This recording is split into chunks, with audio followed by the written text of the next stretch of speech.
clap, dying down, and go. Now, I'm not a big city lawyer, but I should be speeding up when I say that. It's literally this. That's it. Let's see. We just gotta nail it down. You got. We good? Okay, so I'd say I don't want to change the tone too much. Let's do that again. Like, I don't want to. That's the thing. You want to like. I was intrigued. I don't want to do that. Like, I don't. Right first. Yes. Before we record. Intrigued. What came before that? Huh? What came before that? Yep. Just say action or something like that, so I know. Today. Stop that! Let's see. We just gotta nail it down. You got clapping, clapping, clapping. And I can't wait to share that with you today.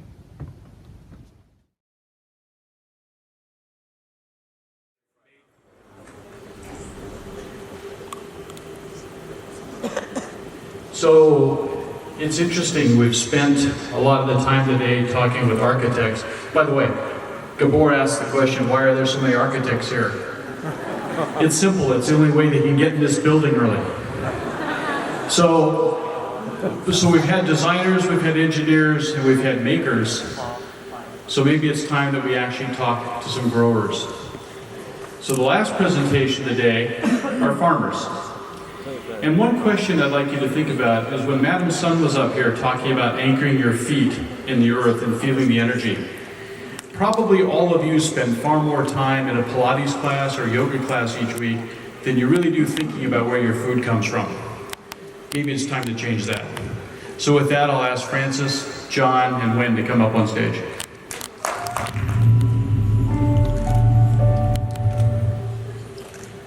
Hi, ladies and gentlemen. It was grateful to have all of you here staying with us. My name is Francis. This is Wen. This is John. We're here to share what we do and why we do. So I'm gonna start with me first. Again, my name is Francis. I'm a CEO and co-founder of Just Fresh Farm. What do I do? I'm a farmer. I'm a not bad-looking farmer. Thank you. Thank you. Okay. I do aquaponics, which is combining aquaculture and hydroponics together. The first time I saw aquaponics, I think, wow, this is really cool. The fish, the water, and the plants are in a balance, perfect balance. You know, cannot even imagine that. I was very interested in this. My skin got sunburned too. My skin got sunburned too. My skin got sunburned too. Then she told, well, when I do aquaponic, it's clean. You know, I just have, when I get off work, I just have to wash my hand and I can go home play with my kid. Then we realized it's this. Okay, there's tons of the farmers like Tong Tong in China right now. Their situation is very similar. And we're thinking, okay, they're not really in a good situation. I think then, as she changes, she loves aquaponic, then we change too. We think, we gotta do this. We gotta do this to help more farmers. We're gonna bring them to a better life, and also, we want them to be happy farming, because we depend on what they grow. They're actually our heroes. But right now, they just need more people to respect them. So, and also we need to bring our generation back to farming. Let them do farming, and also let them feel good about to be a farmer. I'm actually feeling really good to be a farmer. And there's one more other thing is our land source is being overgrown right now. So we need to let our motherland to be rest a little bit, to take a break. Thank you, Francis. Before I talk about our mission statement, actually I'd like to share a little bit about my personal journey with these two incredible guys here, John and Francis. Ever since I can remember, I wanted to make an impact on this world somehow. I never knew exactly how, but I knew I wanted to. And it was about 3 years ago that one of my closest friends, asked me to come along and check out this home version of an aquaponics system, okay, which is something that John's going to get into a little bit later. Now, I have to tell you, this was absolutely incredible. Okay, I mean, this system, even though it was a home version, rough, an early iteration of what we do today, it was simply amazing. The thing is that it had nothing to do with my core business at the time. All right, so for me, it was just, another one of those, you learn something new every day moments. Now, the thing is, what I didn't know at the time was that the path for me to make a difference was actually paved that day. Because you see, John and Francis here, when they saw this technology, they weren't just thinking, oh, this is amazing, this is incredible. They decided they had to do something with it. And as Francis mentioned, that business actually turned into a mission. Okay, and that mission instilled this purpose and this unwavering passion into these two guys here, which is truly infectious. And honestly, it's the reason why I'm here on stage with these guys today, because they inspired me to become a next generation farmer, right? And an evangelist for Just Fresh China. So, what is Just Fresh China? Okay, as I was saying, our personal journeys are actually what's most important. So for us, it's not what we do, it's what we believe in. So the easiest way to sum that up is through our mission statement. As you can see up here, on top you have, we want to modernize agriculture. Okay? We want to enable our farmers. And hopefully we can democratize food. Now, in 1,000 years, not much has changed in agriculture. Okay, so we truly believe that we need to provide human-based and technology-based solutions to modernize agriculture. And by doing so, we have a hope to democratize food. Now, the simple fact is, though, none of this can be possible without enabling our farmers first. Okay? And if we simplify this even further, we can look at the general ecosystem that our beliefs and solutions, they live, they grow, and they create impact in. Super simple. Earth, farmer, food. Okay. At the end of the day, the farmer is still the link to how we deal with the earth and how we can produce food from this earth. So every day when we wake up in the morning and we have something to eat, really it's thanks to the farmers out there. There's millions of farmers. And in reality, there's actually a bunch of farmers amongst us. We just don't realize it because we've relabeled them and given them different titles, right? It could be corporations that also are doing farming, but they're not called that anymore. So we want to bring it back a little bit to the basics. We believe that anyone that is dealing with the earth to produce food is a farmer. So that's why when Francis says he's a farmer, absolutely true. Everyone, 3 of us here, we are farmers, and we are damn proud of this. Okay. Thank you. And really, along our journey, it's an incredible journey. We've met a lot of people who share this sentiment, and by the clapping just now, I think you can feel that as well. And John actually recently had the pleasure to encounter 2 wonderful people that share this sentiment in Hunan.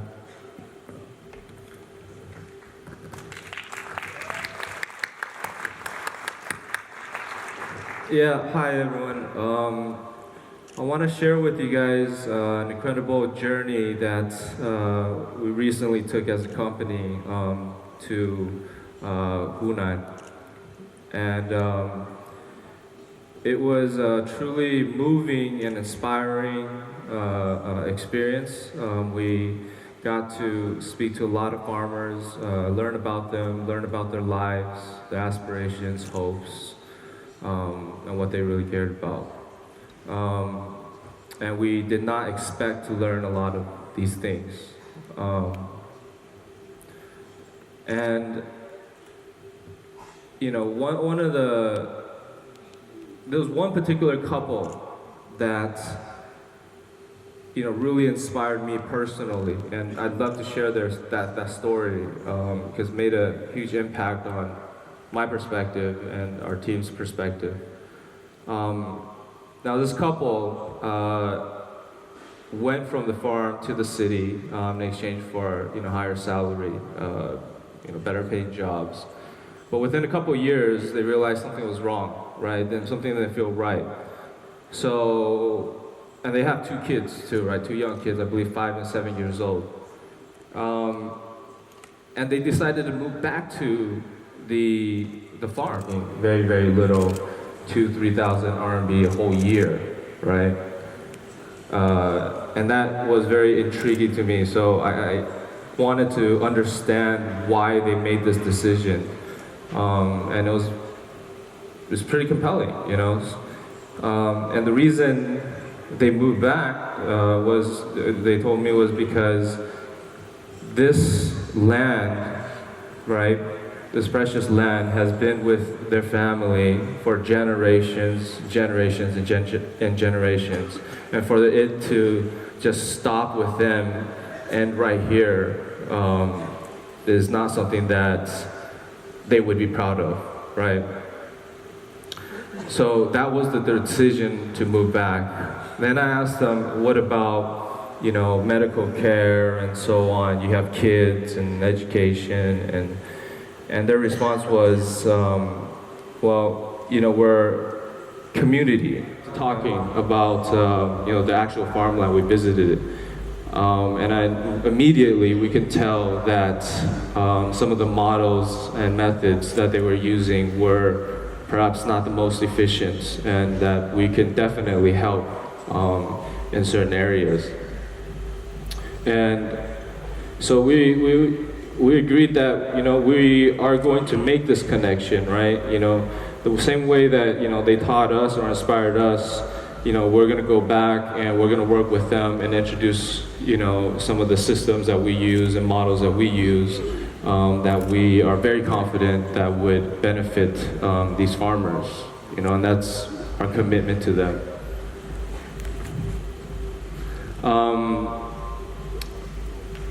Maybe I'll share a little bit about aquaponics with you guys.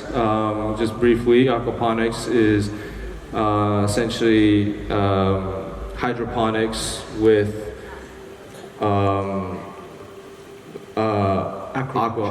aquaculture, right? The fish essentially produces waste. The waste gets converted into fertilizer for the plants, right? And the plants uptake them, clean out the water, gets recycled back to the fish tank, and it's within a closed loop system. There are a lot of benefits to it, and I think it works especially well in China, given the environmental situation. Higher yields, we don't use any soil, we don't use any chemicals, pesticides, anything like that. And we use 95% less water, right? And these are all sources that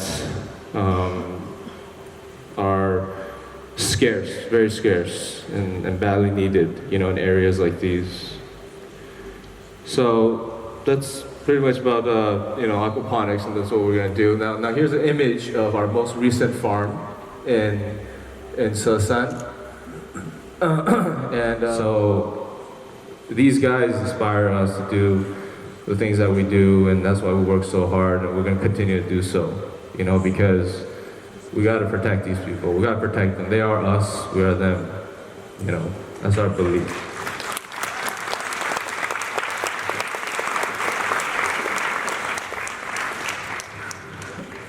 So, John went over a little bit about what aquaponics is. And, I was saying earlier, like I told you, this is pretty cool, isn't it? Magic is what Tong Tong called it, right? And I want to go back to Tong Tong just a little bit because her story to us is just so powerful.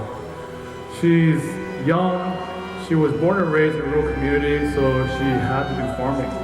But working with John and Francis and learning about aquaponics sparked this genuine curiosity in her.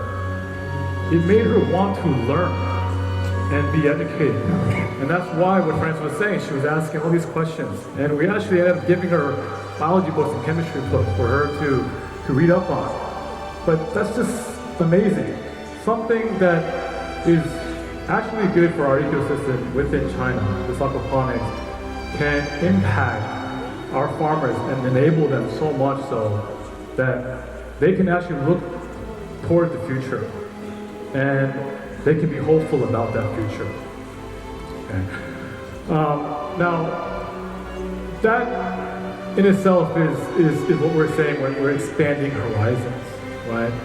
Now today, we actually, like we said, we have many evolved techniques of farming. We have the aquaponics, aeroponics, hydroponics, vertical farming, so on. But what does the future hold? Who's going to create that next cool farming technique and technology? Could it be Tong Tong? Well, the truth is we absolutely believe it could. And that's why, for us, if we can expand the horizons, if we put one Tong Tong, if we can inspire one family to return to their hometown, go back to farming and be proud about it, and even if we convince someone here today to do what we're doing and create another Just Fresh, we've made a real impact. Okay. Now, the truth is, we are just a few, right? But you, here in the audience, okay, which we're 2,000 here, live streaming, easily over 100,000 a day, okay? You as a whole, and really anyone who cares about the one thing that we need to live every day, food and water. You guys represent these possibilities of change and possibilities of the future. So today we're here as a sort of call to action.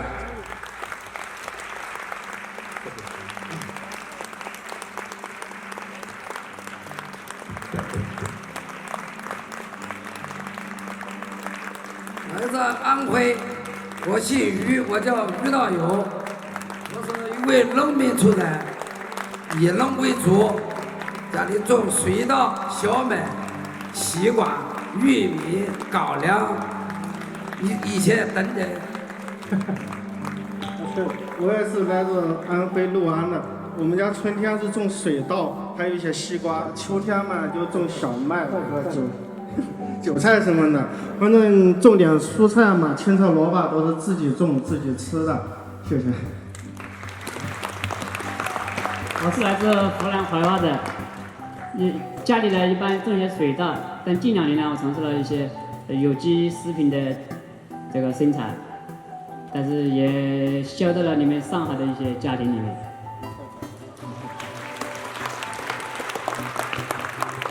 大家好，我叫杨风一，来自湖南怀化。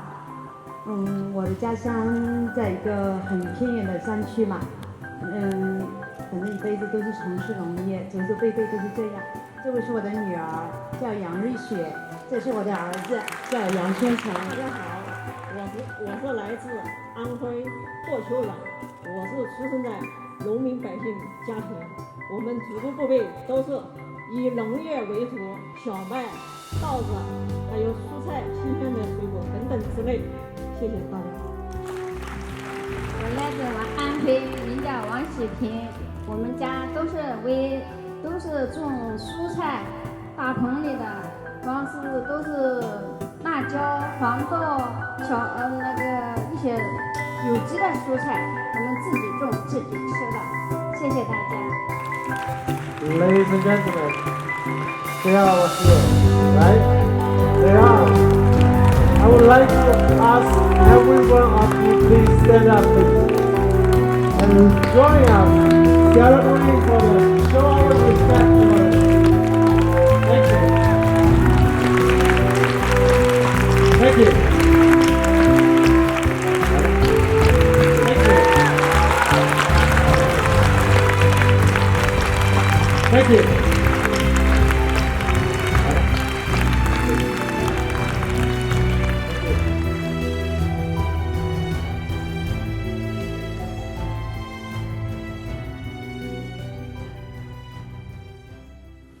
the approach that we were taking.